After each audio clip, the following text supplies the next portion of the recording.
जय श्री कृष्ण। राधे राधे। कार्तिक मास की प्रबोधनी एकादशी का महात्म्य। युधिष्ठिर ने पूछा, श्री कृष्ण, मैंने आपके मुख से रमा का यथार्थ महात्म्य सुना। मानद अब कार्तिक शुक्ल पक्ष में जो एकादशी होती है उसकी महिमा बताइए। भगवान श्री कृष्ण बोले, राजन, कार्तिक के शुक्ल पक्ष में जो एकादशी होती है उसका जैसा वर्णन लोक सृष्टा ब्रह्मा जी ने नारद जी से किया था वही मैं तुम्हें बतलाता हूँ। नारद जी ने कहा, पिताजी, जिसमें धर्म कर्म में प्रवृत्ति कराने वाले भगवान गोविंद जागते हैं उस प्रबोधनी एकादशी का महात्म्य बतलाइए। ब्रह्मा जी बोले, मुनि श्रेष्ठ, प्रबोधनी का महात्म्य पाप का नाश, पुण्य की वृद्धि तथा उत्तम बुद्धि वाले पुरुषों को मोक्ष प्रदान कराने वाला है। समुद्र से लेकर सरोवर तक जितने भी तीर्थ हैं वे सभी अपने महात्म्य की तभी तक गर्जना करते हैं जब तक कि कार्तिक मास में भगवान विष्णु की प्रबोधनी तिथि नहीं आ जाती। प्रबोधनी एकादशी को एक ही उपवास कर लेने से मनुष्य 1000 अश्वमेध तथा 100 राजसूय यज्ञ का फल पा लेता है।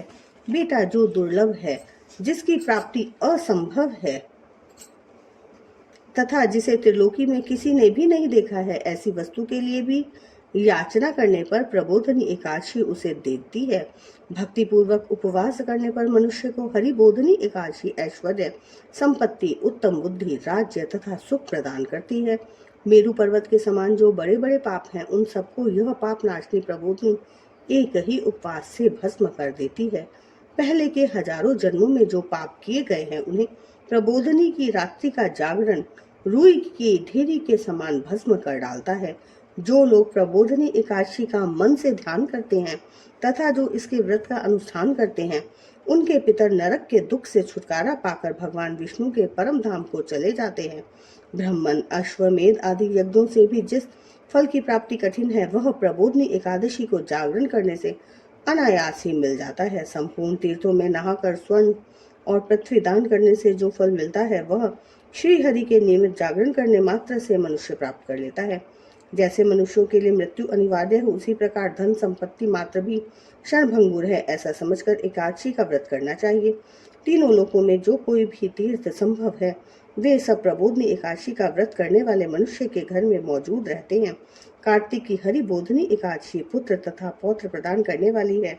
जो प्रबोधनी को उपासना करता है वही ज्ञानी है, वही योगी है, वही तपस्वी और जितेंद्रिय है तथा उसी को भोग और मोक्ष की प्राप्ति होती है। बेटा, प्रबोधनी एकादशी को भगवान विष्णु के उद्देश्य से मानव जो स्नान, दान, जप और होम करता है वह सब अक्षय होता है। जो मनुष्य उस तिथि को उपवास करके भगवान माधव की भक्ति पूर्वक पूजा करते हैं वे 100 जन्मों के पापों से छुटकारा पा जाते हैं।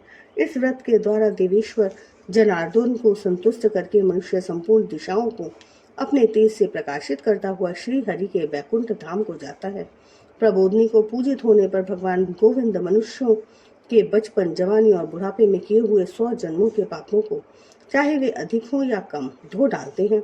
अतः सर्वथा प्रयत्न करके संपूर्ण मनोवांछित फलों को देने वाले देवाधिदेव जनार्दन की उपासना करनी चाहिए।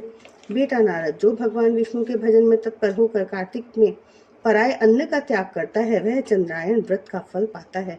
जो प्रतिदिन शास्त्रीय चर्चा से मनोरंजन करते हुए कार्तिक मास व्यतीत करता है वह अपने संपूर्ण पापों को जला डालता है और 10,000 यज्ञों का फल प्राप्त करता है। कार्तिक मास में शास्त्रीय कथा के कहने सुनने से भगवान मधुसूदन को जैसा संतोष होता है वैसा उन्हें यज्ञ, दान अथवा जप आदि से भी नहीं होता। जो शुभ कर्म परायण पुरुष कार्तिक मास में एक या आधा श्लोक भी भगवान विष्णु की कथा बाँचते हैं उन्हें 100 गोदान का फल मिलता है।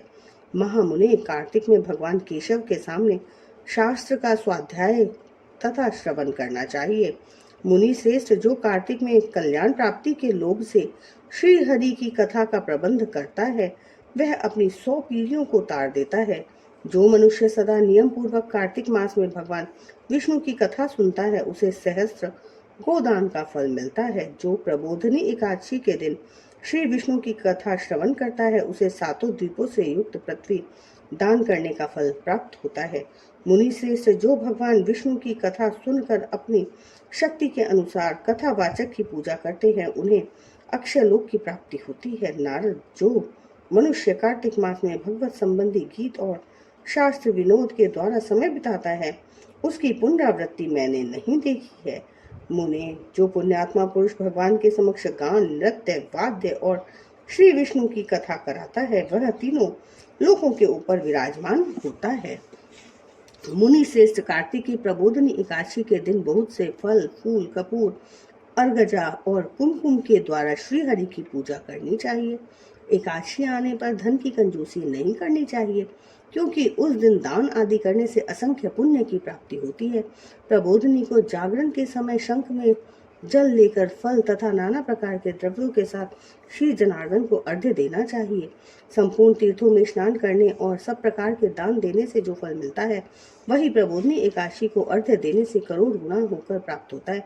देव ऋषि अर्घ्य के पश्चात भोजन, आच्छादन और दक्षिणा आदि के द्वारा भगवान विष्णु की प्रसन्नता के लिए गुरु की पूजा करनी चाहिए। जो मनुष्य उस दिन श्रीमद् भागवत की कथा सुनता अथवा पुराण का पाठ करता है, उसे एक एक अक्षर पर कपिला दान का फल मिलता है। मुनि श्रेष्ठ, कार्तिक में जो मनुष्य अपनी शक्ति के अनुसार शास्त्रोक्त रीति से वैष्णव व्रत एकादशी का पालन करता है, उसकी मुक्ति अविचल है। केतकी के एक पत्ते से पूजित होने पर भगवान गरुड़ध्वज 1000 वर्ष तक अत्यंत तृप्त रहते हैं। देव ऋषि, जो अगस्त के फूल से भगवान जनार्दन की पूजा करता है, उसके दर्शन मात्र से नरक की आग बुझ जाती है। वत्स, जो कार्तिक में भगवान जनार्दन को तुलसी के पत्र और पुष्प अर्पण करते हैं, उनका जन्म भर का किया हुआ सारा पाप भस्म हो जाता है। मुने, जो प्रतिदिन दर्शन, स्पर्श, ध्यान, नाम कीर्तन, स्तवन, अर्पण, सेचन, नित्य पूजन तथा नमस्कार द्वारा तुलसी में 9 प्रकार की भक्ति करते हैं, वह कोटि सहस्त्र युगों तक पुण्य का विस्तार करते हैं। नारद, सब प्रकार के फूलों और पत्तों को चढ़ाने से जो फल होता है, वह कार्तिक मास में तुलसी के एक पत्ते से मिल जाता है। कार्तिक आया देख प्रतिदिन नियम पूर्वक तुलसी के कोमल पत्तों से महाविष्णु श्री जनार्दन का पूजन करना चाहिए। 100 यज्ञों द्वारा देवताओं का यजन करने और अनेक प्रकार के दान देने से जो पुण्य होता है, वह कार्तिक में तुलसी दल मात्र से केशव की पूजा करने पर प्राप्त हो जाता है। जय श्री हरि विष्णु की जय।